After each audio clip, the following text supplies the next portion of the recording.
नमस्कार दोस्तों, स्वागत है आपका एक बार फिर से मेरे इस न्यूज़ चैनल में। आज मैं आपको एक अपने पुराने रिकॉर्ड से निकाल कर डॉक्टर फिरोदिया की टॉक सुना रहा हूँ, जिसमें उन्होंने नेहरूवियन सोशलिज़म की व्याख्या उधेड़ी है और किस तरह से वो मानते हैं कि उनकी जो शुरुआत में आज़ादी के बाद नेहरू जी की जो धारणा रही थी सोशलिज़म की, जिसमें सब कुछ राष्ट्रीयकरण कर दिया गया था, सब कुछ सरकार के हाथों में था, और यही आज या कहें कि नरसिम्हा राव के ज़माने तक भारत की आर्थिक समस्याओं का कारण था और लगभग अभी भी है। अब जबकि नरेंद्र मोदी ने ये बात स्वीकार की है कि प्राइवेट सेक्टर का भी भारत की इकोनॉमी और विकास में लंबा हाथ है, तो शायद हमारी भ्रांतियाँ सोशलिज्म के बारे में दूर हो रही हैं। तो सुनिए ये बातचीत डॉक्टर फिरोदिया की। स्वतंत्र के बाद 6 महीने में गांधी जी की हत्या हुई और 2.5 साल में सरदार पटेल की मृत्यु हो गई। सुभाष बोस, जो अत्यंत प्रखर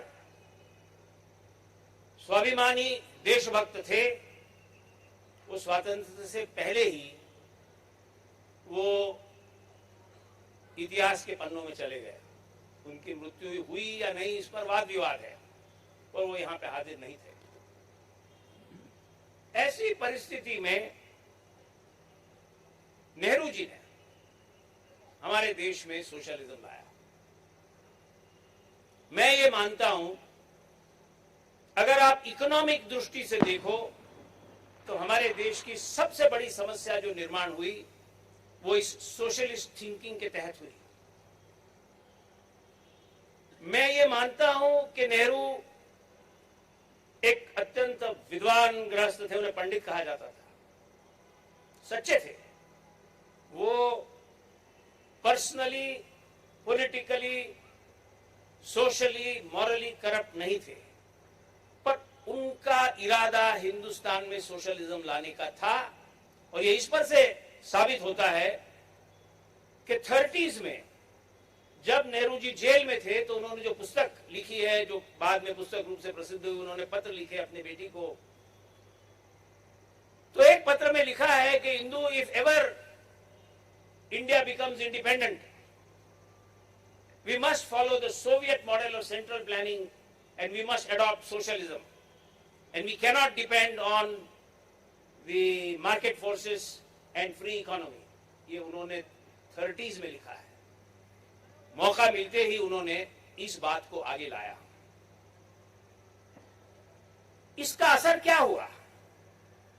सोशलिज्म ये एक materialist, non humanist, cold philosophy है। आज दुनिया ने उसको धुतकार दिया है। रशिया, चाइना, ये सोशलिज्म से उभर गए हैं, उनको समझ आ गई कि ये गलत है।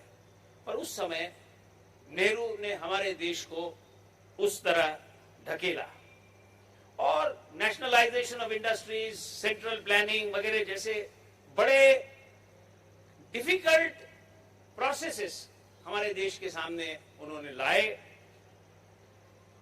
और उसको, उन चीजों को उनकी बेटी ने, इंदिरा गांधी ने बढ़ाया।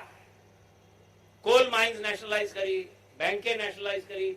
अभी लास्ट वीक में रिजर्व बैंक के गवर्नर ने कहा है कि शायद कुछ नेशनलाइज्ड बैंकें ये दिवालिया साबित हो सकती है।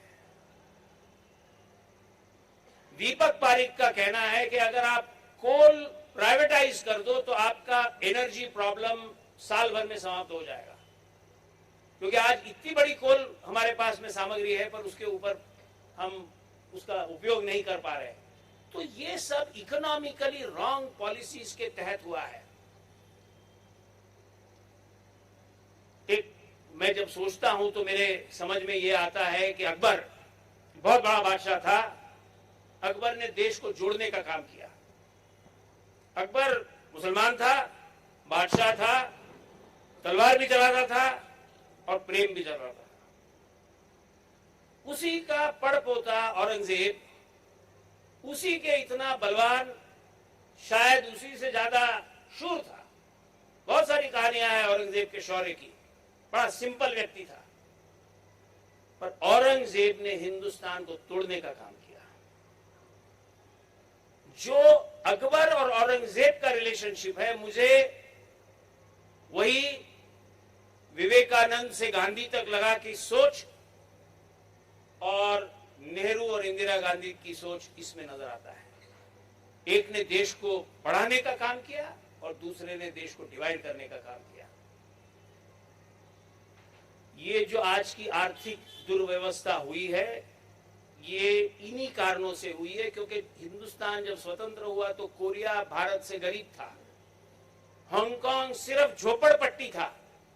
मुझे याद है, मैं स्कूल में था तब एक सूजी वोंग नाम का सिनेमा आया था हांगकांग के बारे में, और उसके अंदर हांगकांग बताया था, झोपड़ियां थी हांगकांग। जिस काल में हम गलत आर्थिक पॉलिसीज को लेके चले, उस काल में ये देश उभर के आगे आए। सोवियत यूनियन और चीन पिछड़ गए थे, पर आज वो झटक के आगे आ रहे हैं। अगर हम हमारे देश को सुधारना चाहते हैं तो आर्थिक मामलों में हमें सरकार को उसमें से हटाना होगा।